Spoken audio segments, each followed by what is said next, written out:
a discussion of the Upper State Street Design Guidelines, the draft for 2009. Heather Baker will be giving the staff report. Thank you. Ms. Baker? Good afternoon, Madam Chair and members of the Planning Commission. Today we have before you a draft of the Upper State Street Design Guidelines, update basically, because there are currently Upper State Street Design Guidelines which were adopted in 1992, and what this set, the draft for this is a proposal that would actually update those guidelines. The purpose is to carry forward the Upper State Street study from 2007, which had a council resolution that accompanied that in May of 2008. And we've incorporated basically the council resolution into the study and created guidelines from that. Originally, the plan was to have quite an extensive update, including form-based zoning concepts and or form-based guidelines. However, due to budget constraints, we have not been able to do the full version of the guidelines update, and instead we're directed by council last October and November at the Finance Committee and the full council just to do a very abbreviated reformatting of the Upper State Street study into draft updated guidelines for your review. The Upper State Street area you'd be familiar with, as this is the same area that was covered by the study which the Planning Commission reviewed, and that's in your document. So again, the approach to this was just to keep it as simple as possible. We tried to stay with generally the same format and chapter headings. However, we did split the original chapter 3 into 2 chapters. We now have a new chapter on site planning and automobile parking. Same topics, but just highlighted in their own chapter to cut down on the length of chapter 3. The things that we went through and deleted were the summaries of the Upper State Street study discussion with the public summaries, the background information about the study, and then of course there's recommendations in the study to make zone changes, but since this is simply a simple guideline update, we deleted those discussions regarding zone changes. Transportation projects that were listed in the study in detail have been summarized greatly to reduce the length of the document, but still acknowledge that they are important and should be incorporated into projects where possible. And then last, and Jaime Limon will be talking about this a little bit more, but we did include a little bit of text from the urban design guidelines, and some text will also be added into the ABR guidelines, which will then be applicable in this area as part of a larger guideline update program. So we would like to receive your comments on this draft, and we do feel like it is somewhat of a preliminary draft today. We have an errata list, which I'll summarize for you. And then we'll be going to ABR, the Architectural Board of Review, on Monday for their comments. So, and then after those 2 hearings, we'll be incorporating the errata into the document, whatever comments we receive. We also have some ideas for additional photographs, which I'll show you at the end of this presentation. And then depending on the amount of comments that we receive today on Monday, we may be revisiting either Planning Commission or Architectural Board of Review prior to the council adoption. So I won't go through the errata list in detail, but just generally that we just have a slight revision to the title, change to the page number formatting. We'd also like to just place a little more emphasis on the important role of transportation goals being achieved through these guidelines, and clarify that sometimes parking can be appropriate in front of buildings if there's view considerations involved. We've also have added a reference to the lighting guidelines and the importance of complying with those. And probably perhaps the most important change in the errata list is page 3-7, which is mountain views, because as I mentioned, we used the Upper State Street study as a base, but then pasted in the most recent version of the council resolution recommendations, and that particular one didn't have the most recent council language in, so we need to make sure that gets included in the next draft of this guideline update. Okay, and then just the last item was that we had more specific direction regarding parking lot barriers included. So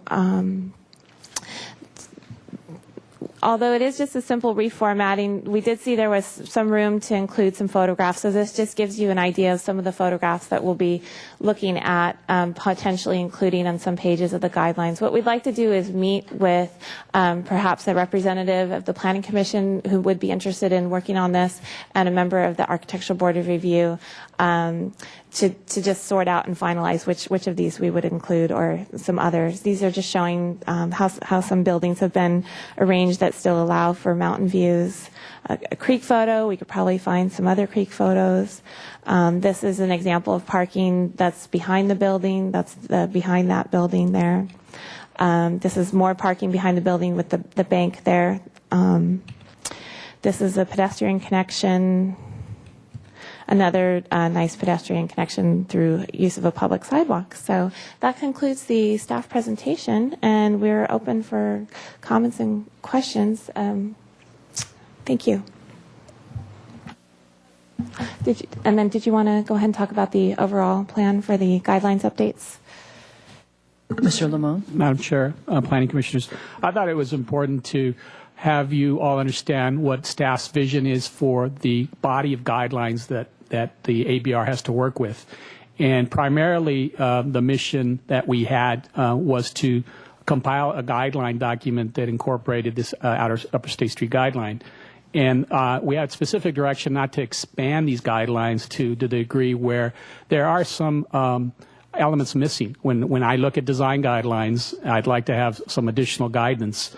However, our main goal, I believe, is to update our main ABR design guidelines. And those guidelines are in need of an update. They have no photographs, and they are limited with respect to the compatibility discussion and the architectural details that we just went through with the Historic Landmarks Commission. So I want the ABR to have some guidelines that also speak to that type of detail. So that's the direction. When you look at these Upper State Street guidelines, they are companion to the future ABR guidelines, where we'll have a lot of these elements that the ABR can work with on projects. Thank you very much. All right. Any comment from, we have public comment. Excuse me.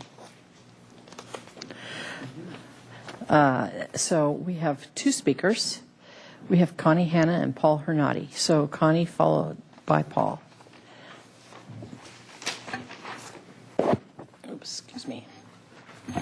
Hi, I'm Connie Hanna, speaking for the Santa Barbara League of Women Voters. Many League members worked on the Upper State Street study because the League regards the planning for all of Santa Barbara of great importance to the city's future. There are large sections of these guidelines that correctly describe the parking and view problems on Upper State Street, and we strongly support most of the guidelines. However, the document also undermines the good work that has been done in the past by adding loopholes that trucks and many more cars could be driven through. We've supported the SD2 overlay zone requirements, and they shouldn't be weakened by permitting modifications or exceptions. Let me give you just one example of our concern, although there are a number that we have included in our email to your commission.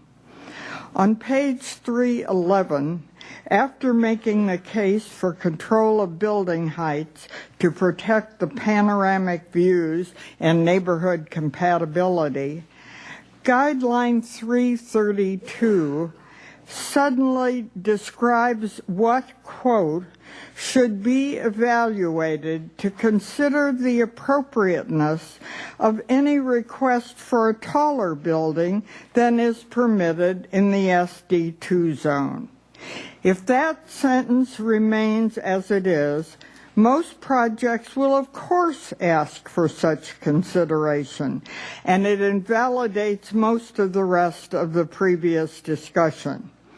The League will continue to support a 2-story height limit on the north side of Upper State Street and a 45-foot height limit on the south side. The past demonstrates that every proposed project presents itself as a community benefit and worthy of extensive modifications. Unless the hearing officer, the ABR, and the Planning Commission have very clear limits, they will not be able to reject an overbuilt project. If they don't have the full limits of the SD2 overlay zone as they were written, they will be constantly talked into approving excessively large projects in the area. The League asks you to eliminate the loopholes that the League and Citizens Planning Association have pointed out and ask the Council to support the changes that you would make. Thank you. Thank you very much, Ms. Hanna. Dr. Hernati? Thank you and good afternoon, Chair Larson and Planning Commissioners. I am Paul Hernati speaking for the Citizens Planning Association's South County Land Use Committee. Fearful title, but I'll try to bear up under it. My comments will highlight 4 main points of our committee's letter that was submitted to you a couple of days ago. All 4 points relate to the occasional divergence of the draft guidelines from the spirit of the SD2 ordinance, which established the Upper State Street area, as you know, as a special district 30 years ago. First, we believe that any contemplated deviations from the development standards of the ordinance should honor its legislative intent, which was, and I quote, to prevent the volumes of traffic on State Street from exceeding acceptable limits and to limit increased air pollution due to vehicular traffic. This intent should have been explicitly reaffirmed, and the draft guidelines ought to have demanded stricter adherence to the height restrictions and setback requirements of the ordinance. Second, we also believe that the draft guidelines should have addressed the serious land use implications of underground parking, whose feasibility was not envisioned by the original framers of the SD2 ordinance. In particular, we urge that the updated guidelines demand that a considerable part of a project's building area, which is no longer needed for surface parking, be used as landscaped open space. In the absence of such a requirement, the intent of the SD2 ordinance can be thwarted by overdevelopment leading to increased traffic and air pollution. Third, stricter adherence to SD2 height and front setback standards would also help to preserve the spectacular mountain views of the Uptown Business District. Those views can especially delight pedestrians, ride-sharers, and bus riders, 3 growing segments, one hopes, of the population. But the area's visual resources can be safely enjoyed even by drivers on those all too frequent occasions when the flow of traffic in and around Upper State Street comes to a standstill. Fourth and last, modifications of zoning laws should only be granted under rare and very special circumstances. We commend the draft guidelines for insisting that the approval of any project requesting modifications should be contingent on, and I quote, the provision of substantial community benefits. The list of eligible benefits properly includes, and I quote again, views, open space, creek buffers, pedestrian amenities, improved circulation or connectivity, and or affordable housing. But we urge that the phrase substantial community benefits be changed to extraordinary community benefits to emphasize that the benefits in question must be such as are not routinely required or typically expected in comparable cases. Thank you very much in advance for considering our input in your deliberations. Thank you very, very much. And at this time, Mr. White? I have a question that comes out of Dr. Hernati's letter. So perhaps staff can address it, and if if Dr. Harnadi has another interpretation, then we can go with it. And that is on page 2 of the, I guess it's the CPA letter. The last sentence of the paragraph 3 says, the updated guidelines should insist on calculating the hypothetical two-story structure buildable lot size after the square footage of required open spaces and the square footage of the sidewalks and driveways needed for internal circulation have been subtracted. Isn't that already, that had been my thought, is that the square footage is calculated with that in mind already. And I just, am I off base on that? Yes, I can address that, Commissioner White. This standard that you can propose a 3-story building in the SD2 zone is contingent upon first demonstrating that you could accommodate that amount of floor area in a 2-story building. This issue was actually discussed quite a bit during the adoption of the study and resolution because of the site plans that we've seen to demonstrate this show that the parking is underground. So yes, indeed, they are showing that driveway entrance and then going underground. They also show a 20-foot front yard requirement setback because it's a 2-story building that they're showing the size of the 2-story building. So we do request a very basic site plan in order to confirm the maximum amount of square footage that would fit in the 2-story building. So that is it is consistent. I mean, the letter and the way staff is managing that guideline are consistent with Yes, one they another. are. Okay. Thank you. Thank you. Sorry, Dr. Hernati, we can't. Well, can I ask? I'd Hear like you to, unless you're I'd at like a to ask microphone. Dr. Hernati about that. If we So have could you please come up to the microphone? That way we can hear you. I didn't mean to impose. It's just that Mr. I'm White asking asked the about this question. comment That's because right. it's sounding as if you're being critical of staff. You know, I have recently looked at the diagram which was supposed to demonstrate that the requirement was met in the Sandman Inn redevelopment project. And indeed, setbacks are included in the diagram, but not at all the required open space, nor any kind of allowance is given for driveways, and it is not just driveway to underground, but driveways in general, and also the considerable amount of necessary sidewalks.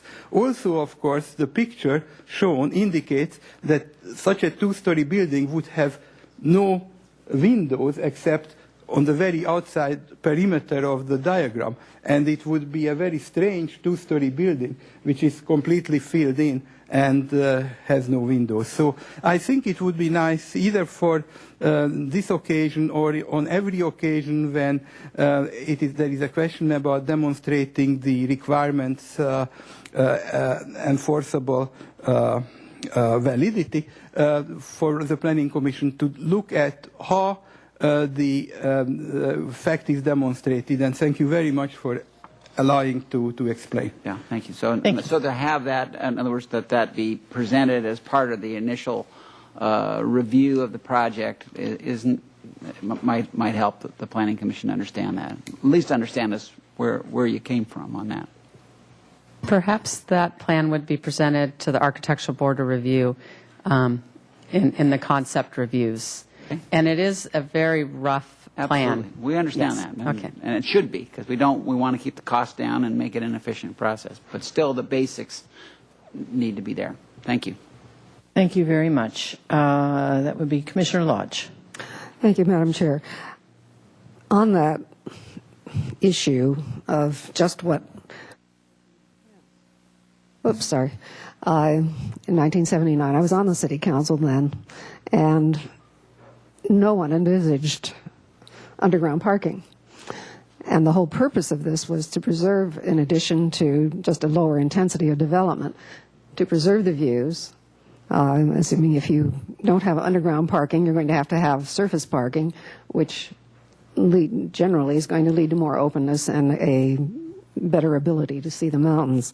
Oh, by the way, on the photographs, Mr. Lamone, you said something about a volunteer to work on selecting photographs. I'd be happy to do that. unless there's someone else on the Planning Commission who would like to do it. And I'd like to suggest that photographs be taken on a day when the clouds aren't obscuring the tops of the mountains, which the ones you showed did have.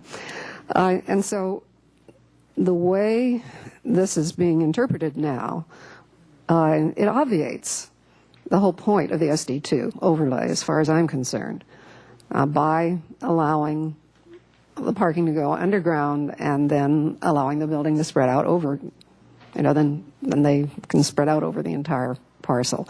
So I don't, obviously this is it was something that was not considered in 79. I would like to see it go further with what was the original intent. I had some other questions and comments. Should I just go ahead and go through? Certainly. I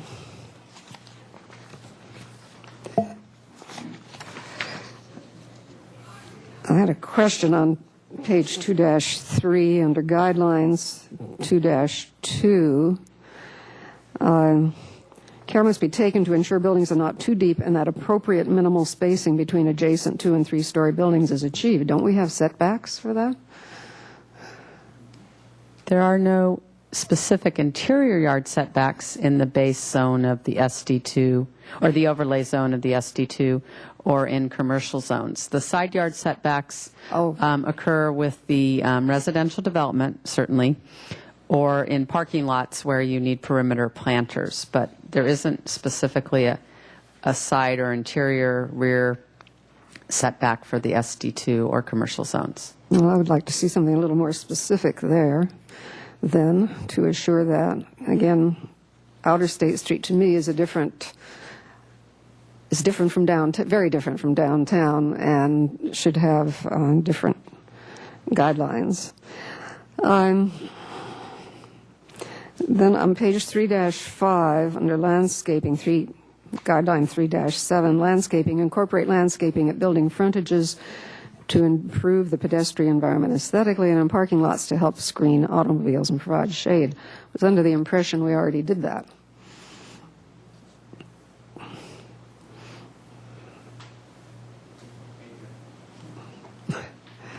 Commissioner Lodge, the ABR does again have specific language that they have access to that requires that element to be provided. But this is just again reaffirms that emphasis is there also with those parking spaces out in that area. Okay, thank you. And then I was puzzled by, on the next page at the top, 3-13 setback uses. It says careful consideration must be given to land uses within building setback areas. Excuse me, if it's a setback, what would be the uses?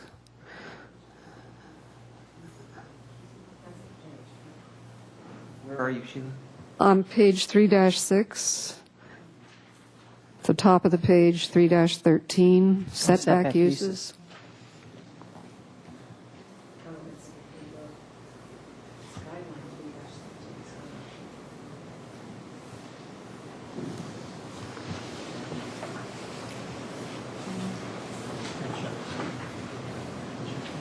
I don't think this means that there is a building within a setback, but again, in the discussion, it was the use of the open space front yard setback, the 20-foot front yard setback for 2-story buildings or the 1-story.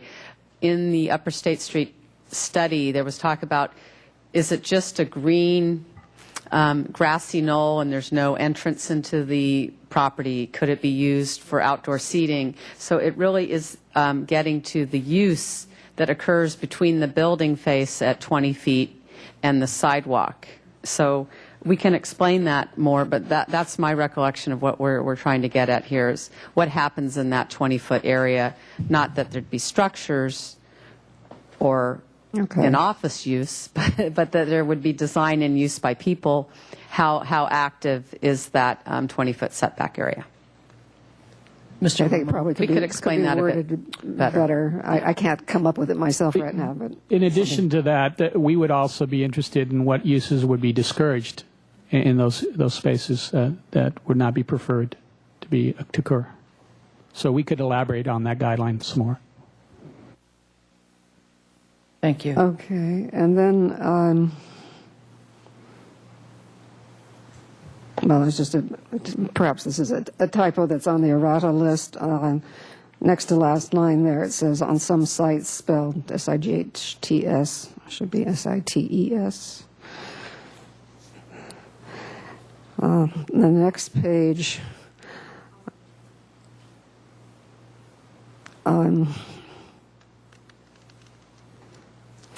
I guess I would like to see stronger language under guideline 3-14, building height limits.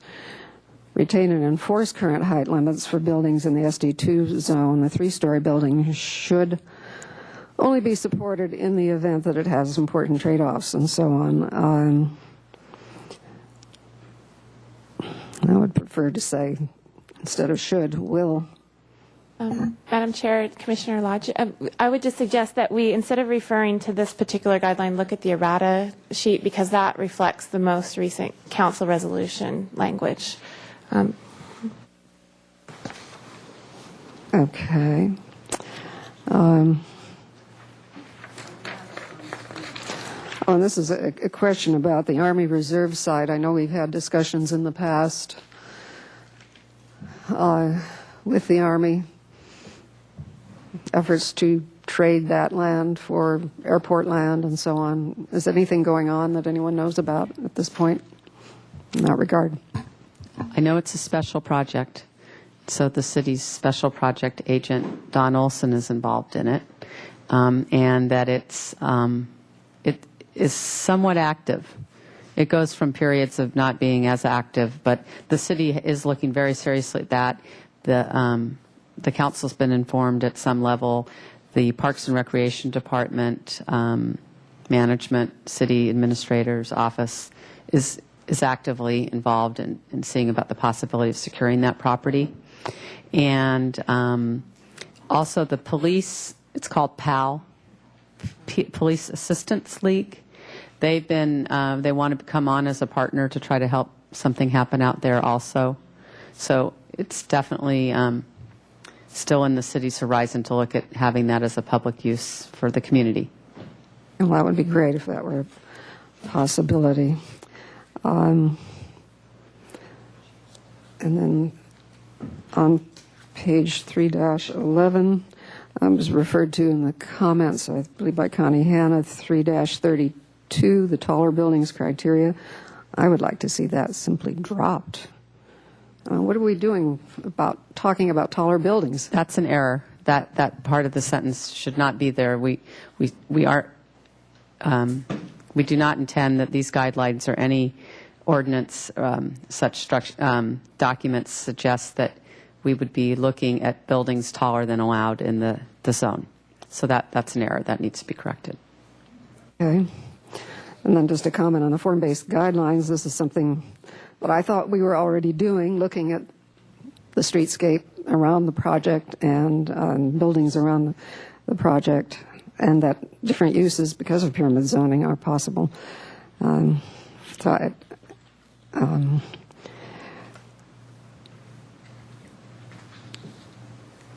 on page 3-12, exterior finishes 3-39. It says in the last sentence, large unbroken expanses of glass or other shiny or reflective surfaces may not be appropriate. I would suggest they are not appropriate.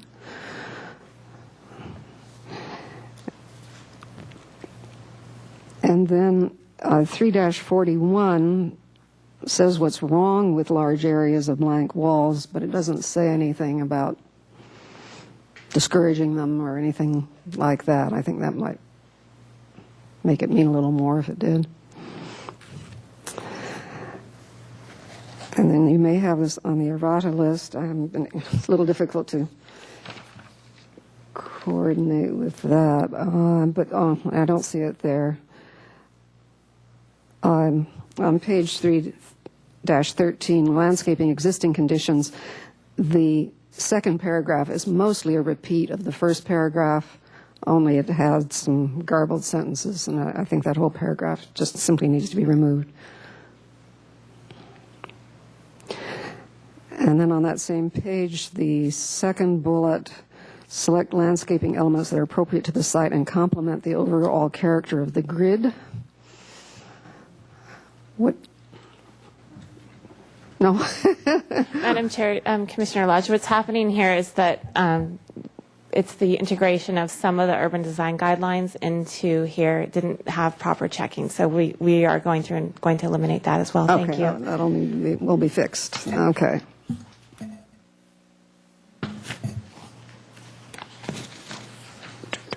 Sorry, I'm not done yet. I know.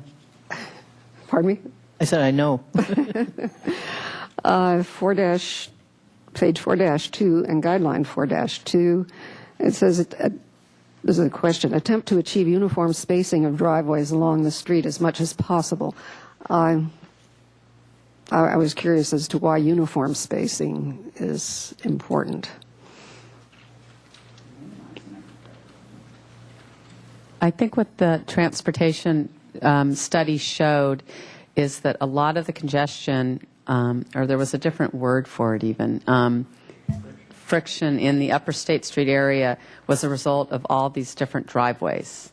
And so I think the transportation staff generally prefers that driveways be a certain distance away from corners, and then that the driveways have a certain distance between them, and that they be minimized where possible. So perhaps we should say what we mean.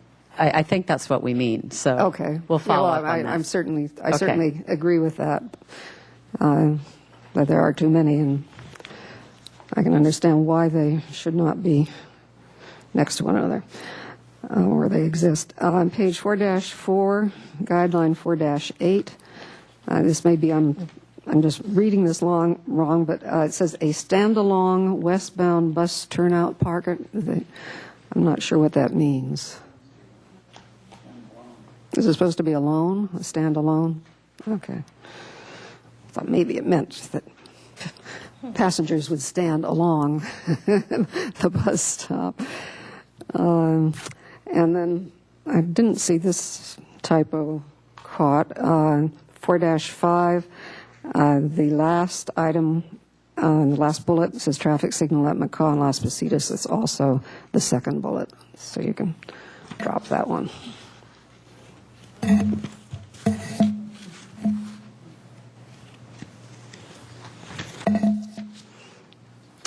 Okay, I guess that's it. Thank you. Okay, I'm going to interrupt us for just a moment and reopen public comment. We did receive a request to speak from Kathy McCammon. So please come up and address the commission. Thank you. My name is Kathy McCammon, and I'm actually here speaking as an individual. I feel very strongly about this area. I'm a frequent habitué of the area, and I have some very strong feelings about it. First of all, I think that there's a lot of positive things in this document. However, there are certain features I don't like, and in this I concur with the comments made by Citizens Planning Association, League of Women Voters, and Allied. I think specifically I would like to see the whole discussion of the SD2 relooked at and changed. The SD2 is responsible for many of the good things in this area, and I'm really upset that the guidelines tend to have so many loopholes and measures that really weaken the SD2 standards.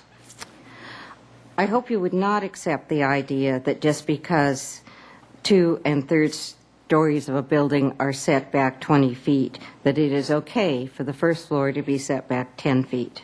This is what we're talking about is a tall 2- and 3-story building, and it really requires a 20-foot setback. As they say, if it looks like a duck, quacks like a duck, it is a duck. Also, I would request that you not grant modifications for the so-called community benefits. The term community benefit here is way too broad. Public view protection is covered under mitigating environmental impacts of important resources. I really think you need to think about what are listed as community benefits here, because in many ways these are already requirements of city policy or environmental law. In this day and age, it would be totally inconceivable to me that you would approve a project without pedestrian amenities in this area. Please don't grant modifications for what should already be required under existing policies. The zoning ordinance already allows modifications under certain conditions, and you really do not need to add any more. One of the important defining characteristics of this area are the mountain views. This is really what gives it a sense of place. The goal in the document before you talks about panoramic views, but then none of the guidelines talk about panoramic views. And I think that having attended a lot of the workshops on this, people who aren't too familiar or don't understand the intricacies of the SD2, what people said over and over again was that they wanted two-story buildings on the north side to protect the views. Let's see. I think that when we talk about the SD2, there's so much mention of three-story buildings that kind of forget that 3 stories were really supposed to be an exception rather than the rule. It was only to be if conditions required that a building go 3 stories, but that it have the same square footage of a 2-story building. Parking, I see that there are fixes in the errata sheet, and I hope that you understand that parking is really necessary, and along with this, totally support amenities for pedestrians and people using bicycles. But parking is important for shopping, for the many errands that people will do as they're going through the area on their way home to Goleta, or even just to be using this area as a shopping corridor. We have about 1 more minute. Okay, well, Thank you. That's pretty much it. I hope that you will think about some of these changes and really consider them so that these get incorporated in this when it goes back to council. So that's my comments. Thank you very much. Thank you. And with that, I'll close public comment, and we're back to the commission. I am sorry I didn't see the sequence of lights come on, so I'll just start to my left with Commissioner Jacobs. Thank you, Madam Chair. So do you want all of our comments and questions all together? Is that That's fine. how we're going to proceed? Okay. This document has been a long time coming, it seems. It's almost like the movie Groundhog Day, where you wake up one morning and stumble through a puddle and out a door, and then wake up the next morning, the puddle and the door is still there, still stumbling, and day after day, the snags in the storyline don't really get taken care of. And so many of the snags in this Upper State Street process have persisted, and I know they've already been talked about to some degree, but I want to highlight just a few of them.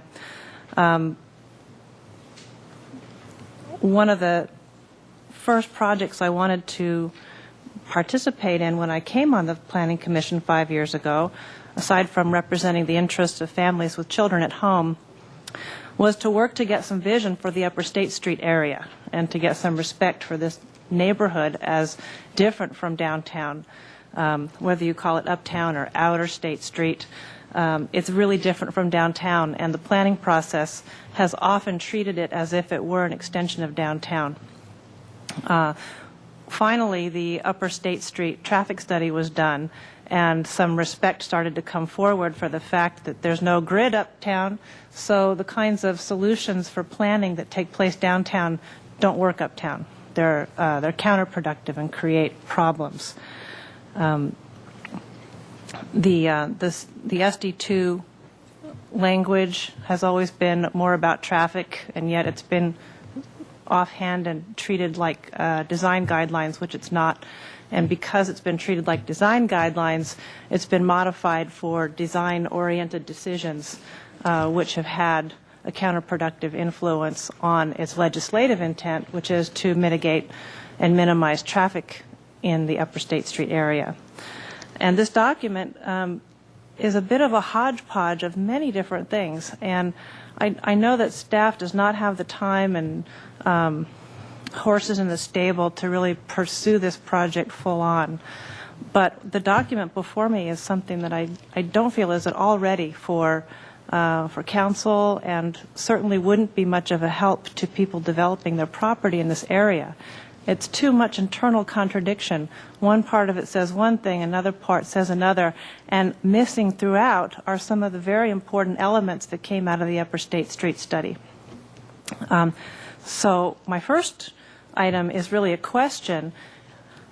Two things that came forward in our review of the Upper State Street study had to do with the map, and one particular element in it which I thought we had agreed to resolve, which is that La Cumbre Plaza is not included in its entirety on the map.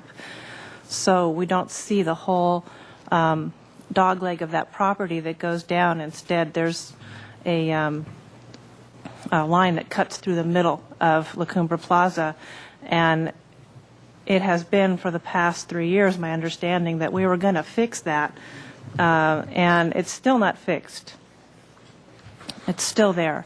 Another thing that is still there that I thought we were going to fix has to do with the determination of parking availability in the central subsection. It's concluded that that central subsection has adequate parking. That was an error made by the original consultant in this traffic study, wherein they thought that parking for a hotel, which is only for its guests, was actually parking for the strip mall next door. And because the hotel parking lot often had spaces available, the traffic consultant concluded that there was plenty of parking in the central sub area. And I would challenge you to talk to any business owner or person who patronizes the businesses in that area and get them to tell you that they think the parking is adequate. It's not. It's difficult to find parking there. So those two errors I thought were taken care of 3 years ago, and yet they're still here. I have other more minor kinds of things like that, and I don't really want to go down a long list of them. I could submit them in writing just as easily because there's 3 or 4 of them on each page. There's just a lot of red ink on my copy, and I was really discouraged after I read this, that there were so many omissions and so many internal contradictions. CPA's letter and our community associations did a very good job of synopsizing and graciously identifying where many of those contradictions were. But certainly in the setbacks, in contradictions between what should happen when parking goes underground, is it the intent to add more density to that site, or is it the intent to have that site remain open for open space? I would suggest that the legislative intent would tell us that because it's a traffic issue, we don't want to put more more people and more cars on a particular property. What we want is more open space. And those inconsistencies have been identified by other people as well. So I'm really struggling with how to even comment on this. I think my best comment is to say that I would like to see it go to a subcommittee. And having sat for 3 years on the NPO, that's not the kind of subcommittee I would suggest. But I will say that as a kind of a model guideline, the urban design guidelines from downtown have 2 pages of people that participated in the review and creation of this guideline, which is a really good one. And it just takes more people to and stakeholders to review something and get something that has been picked over for internal contradictions and made more useful to the people who are in the end going to be using it to review their projects, whether they're a commission, a neighbor or a developer. So I don't think that it's even close to being ready for use. And I feel sad about that because this is a project I really care about. So having said that, I will submit a list of my comments separately just because there's so many of them I don't want to take up time today. Thank you. Thank you. Mr. Thompson? Thank you, Madam Chair. I have a couple of questions in the beginning part, and I have myriad of comments like Commissioner Jacobs, and I was going to propose that rather than go through all those comments, I will give you my marked up comments. If you can't read my handwriting or something, you're welcome to call me. And I have a few general comments. But on page 1-6, it refers to attachment A, and I couldn't find anywhere in this document attachment A. And then it goes on to refer to 6 sub-neighborhoods, and I couldn't find any map that showed those 6 sub-neighborhoods, but there is figure 2 that shows 5 different sub-neighborhoods. So, you know, right from the beginning, I got rather confused as to what we were referring to here. My general comments are that this is not ready for prime time. It needs some serious editing. It appears not to have had much editing. It appears to have been done in a rush. As an example, you go to page 3-9 under discussion. The last sentence says, adding language to the Upper State Street design guidelines would provide guidance. Well, I thought this was the guidelines, so why are we putting that kind of verbiage in there? It looks like it was cut and pasted from other documents and then just put together without anybody reading through the whole thing in its entirety. It's repetitive in many places, and there are a lot of places where there's reference to this could be done, this may be done. If this is guidelines, it should be saying what should be done, what shall be done. And many clauses of supposed guidelines are weakened by saying where possible. It's kind of inferred, I think, with anything that we tell people is a guideline, that it's where possible. If it's not possible, then it wouldn't be done. So I think we need to make this a lot stronger if it's going to be a guideline document. And as I mentioned, I've got a lot of individual comments, and rather than go through them one by one in the interest of time and not to belabor the point, I will give you my marked up copies and you can use it. But I agree with Commissioner Jacobs. It's not ready for prime time. It's certainly not ready to go to the council. And I would suggest if staff doesn't have the time to do it, maybe we could get somebody from the commission and somebody from the ABR to sit down with you to help. Thank you. Thank you very much. Commissioner White? Thank you, Madam Chair. The one area where I had, well, first of all, on that 3-story versus 2-story thing, I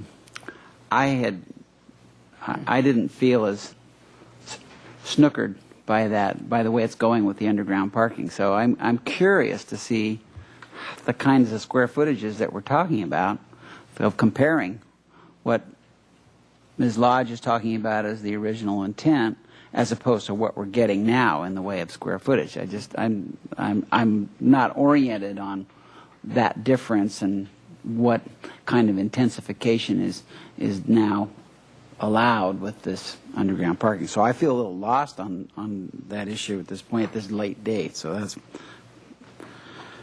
disconcerting. But and then another point I would make is that we did talk about, I think that the commission talked pretty clearly about the 10-foot set that was in the middle of all the guideline activity. We had the conversation about 10-foot setback, should that be allowed or shouldn't it be allowed, and that I thought we had affirmed that we didn't want that.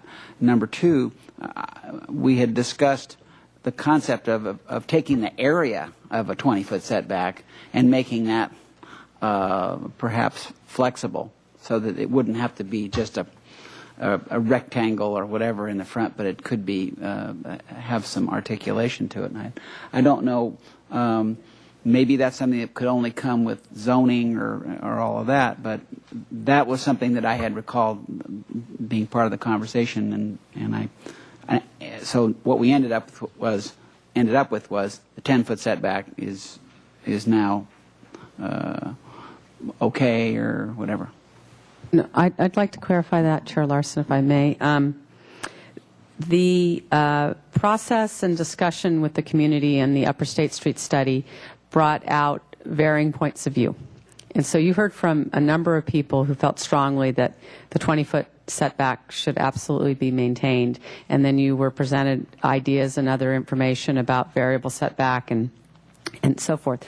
In the end, the council decision was to, as you say, affirm and not change the zoning standard. The SD2 setback standard is 20 feet for two-story buildings and even for the one-story portion. So the zoning ordinance remains the same. But I remember very clearly being at a meeting with you all and at council where the same people who said that also said you want to be able to consider setback variation. So the setback variation is through a modification. We talked about that. Right. Some people in the community think that there shouldn't be any modifications. Well, the council direction was that modifications for variable setback could be considered. Okay. For example, the eastern sub area, or for example, a one-story portion at 10 feet. Not that that is a new standard, but that it could be considered. I do want to state, though, that the concern about maintaining the 20-foot setback as a possible future area for transit enhancements along this corridor is also, again, I don't see that necessarily as a contradicting desire, but it's something that needs to be reconciled. So I think my take on it is it would be a very special circumstance where we'd see a project penetrate into the 20-foot setback. But there was direction to consider it, so that's why we have it in the guidelines. Thank you. Well, I think what we're hearing here too, Madam Chair, is that Council has made some decisions that might have been different than ours, and so that's what we're dealing with here, is then taking that version and they definitely did and polishing that. So that's our task, and that's what it is. Okay. On the underground parking, that was one that was kind of divided. And they did decide, and so did the majority of this commission. It wasn't a consensus, but it was a majority, that in calculating the allowed development of a three-story building, you could include that site plan with an underground concept. Okay. Yeah. Thank you. Well, and I appreciate the comments of my colleagues. Thank you for doing a closer reading of it than I did. Thank you. Thank you, Mr. White. Mr. Bartlett? Thank you, Madam Chair. I'll try and be brief. I know we need to be out of here soon. I had the same impression after reading through the document. I don't think it's quite ready to be released yet, and it does seem to have a lot of internal conflicts, many of which have already been pointed out by others. I'll just maybe hit a few of the highlights of the things that I saw, and then I'd be happy to follow up as well if we want to really get into the details. But in general, like even on page 1-1 at the bottom, it keeps describing the area, and it's really between Highway 1 and 101 and Calle Crespus, not Calle Rallis. If you look at all your maps, it's on Calle Rallis. It includes the Longs frontage. I know there's proposed turn lanes there, and that's really where the start of the commercial zone begins, and that's threaded throughout this document. So I think if you can at least correct the street name there. And then I think some of the reference material that talks about the existing conditions really needs to be updated as you go through the document, especially on page 1-6. There's a lot of verbiage about, Standard Brands paint and all the uses that have long since gone away. So either we should eliminate them and just refer to them by address, or figure out what they currently are if you want to do that. But it's pretty outdated in that sense. And also, I think Commissioner Thompson also brought up the 6 neighborhoods, but there's only really 5 shown on the map. And it was curious that it's labeled as North State, even though the state runs east and west, so I'm not quite sure where that nomenclature has come from. The one that I think probably deserves the most discussion, and it's what Commissioner White was just talking about regarding the setback issues. If you look at the diagram on page 2-1, which is the street profile, and it's talking about existing conditions, and the figure is labeled SD2 zone required setbacks, you can't do what's shown there. You have to get modifications. So I'm confused about why this drawing is being depicted as required setbacks. I mean, this is what came out of the many discussions that we've had for Outer State Street of what we would like to migrate toward. But if you go to the next page, it tells you you can't do that, and then you have to get modifications, and you need to have the community benefit findings to get there. So I think it's a little bit in conflict with how you're depicting the diagram, even though I agree the diagram is what everybody was trying to get to. Madam Chair, excuse me. That's one of the items on the errata list. Oh. That it says it should be labeled Figure 3, example of potential reduced setbacks in the eastern sub-area. Oh, okay. I know, that's what I was I didn't have trouble time to pick that. I just coordinating got those that two right things. before the meeting, so, okay, so at least they're aware of that. Let's see. I think, there's a lot of discussion about mods and community benefit. I think that really needs to be vetted out a bit more, and I like the references to the variable setback approach. I remember we had good discussion on that. So I think somehow that needs to be vetted out and weaved into here, and how do we get there? Because I know once you assign mods to get there, then we're never going to get it. So hopefully, yeah, I know. Then the discussion, about the underground parking. I mean, there's several buildings up in that area that have underground parking. They've been there for quite a while, and the reason everybody's surprised is you don't see the parking, and that's the whole point. It's underground, and you get open space, and some of those buildings certainly predate the SD2, so it's not like underground parking is a surprise. The whole purpose is to not notice the parking. So, and I think that the methodology that's listed here is appropriate. If you can show a better way with a 3-story so that you can provide view corridors and hide the parking at the same time, then I think it's a good thing. And obviously there's discretion. Everything goes to ABR. Every project is looked at individually, so it's not like we're making blanket statements that apply to every site.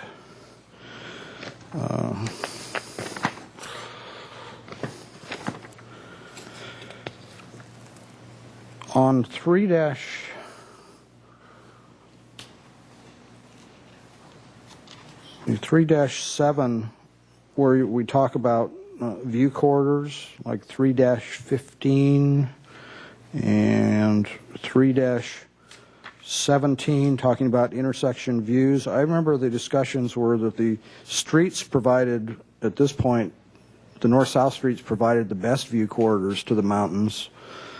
And 3-15 is saying that we need, obviously, to protect existing view corridors or create new ones when we're siting buildings. So it's hard if you're expanding the building, unless you're talking about looking over buildings, if it's a 1-story building. So I think we need to be careful on how we word that. And I know ABR input is going to be critical, because on some of the more recent projects, such as Sandman, we were hoping to expand the mountain views at the intersections, and yet that's exactly where ABR wants the more massive architecture. They want to bookend the blocks, so they want the heaviest architecture at the ends of the blocks. So I'd be curious to see how ABR weighs in on some of these comments, because I think they're starting to be in conflict with each other.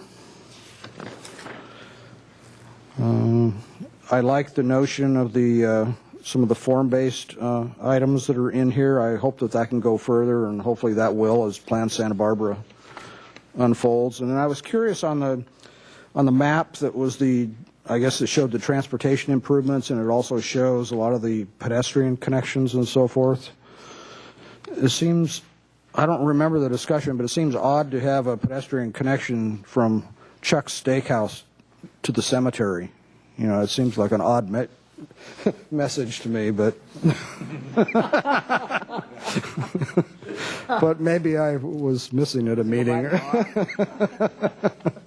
So anyway, those are most of my comments for now. It certainly needs polishing. I'd be willing to help where I can and offer my comments, but I just don't think it's quite ready to go to council yet. So thank you. Thank you, Mr. Bartlett. I read this, but didn't have enough time with the document to do the detail work my colleagues did.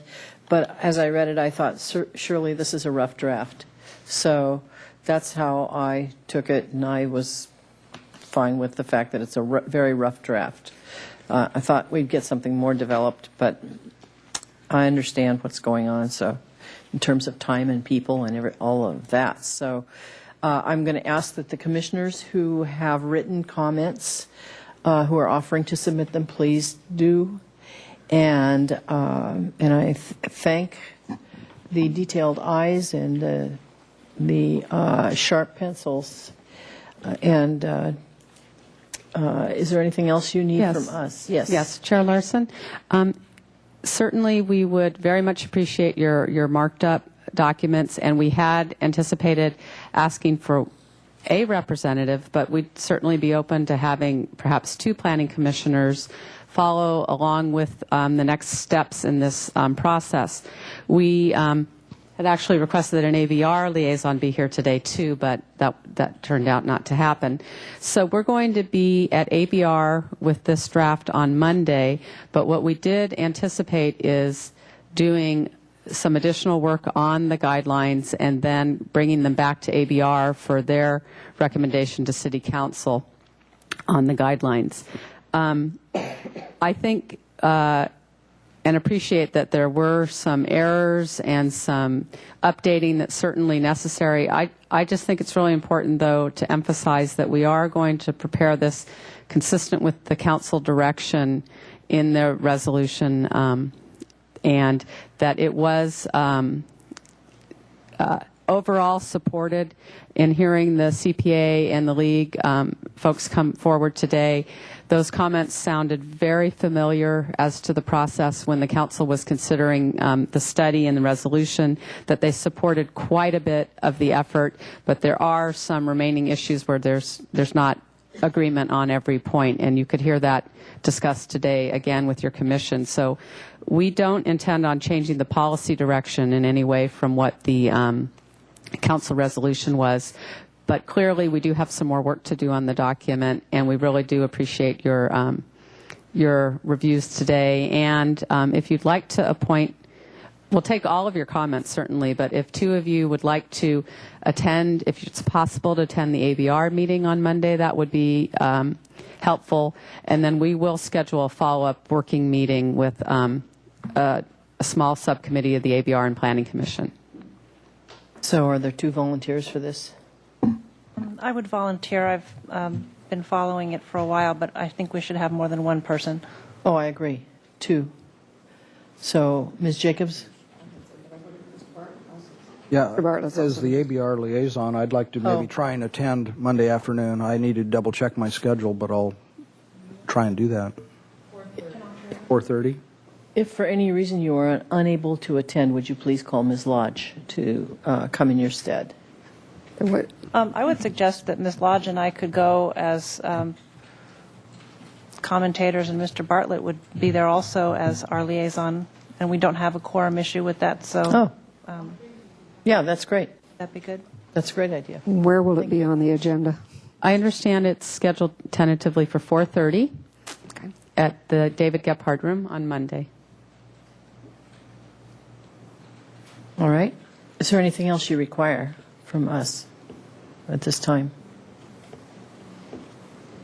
No? Oh, I don't think we need to go through and answer every question that you raised today. I think we did respond to a number of them. There is some confusion about the maps and the references.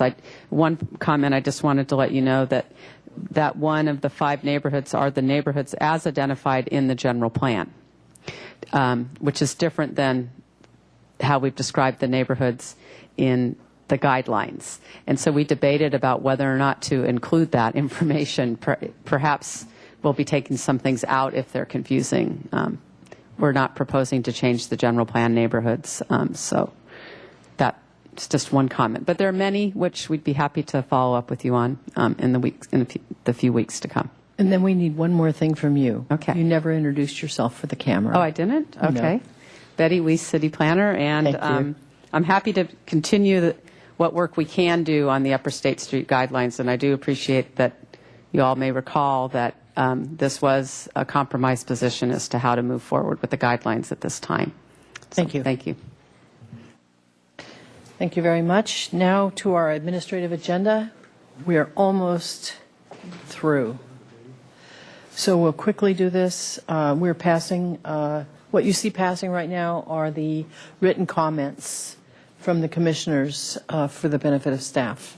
I think Committee and liaison reports. Anyone? Okay, seeing none. A review of the staff hearing officer. And I do have quite a review. The staff hearing officer agendas have been very full. The T-Fire rebuilds are coming in, and also some development review cases that have been pending are moving forward. There were 6 items on. 4 projects involved modifications, and 2 were development review projects. There are 6 items scheduled on next week's agenda also. So the first project was at 211 Stanwood Drive. It's a T-Fire rebuild. They received a modification. The proposed improvements were minor in nature and will allow for the replacement of the home within the same building footprint. The second project was 1633 Overlook Lane.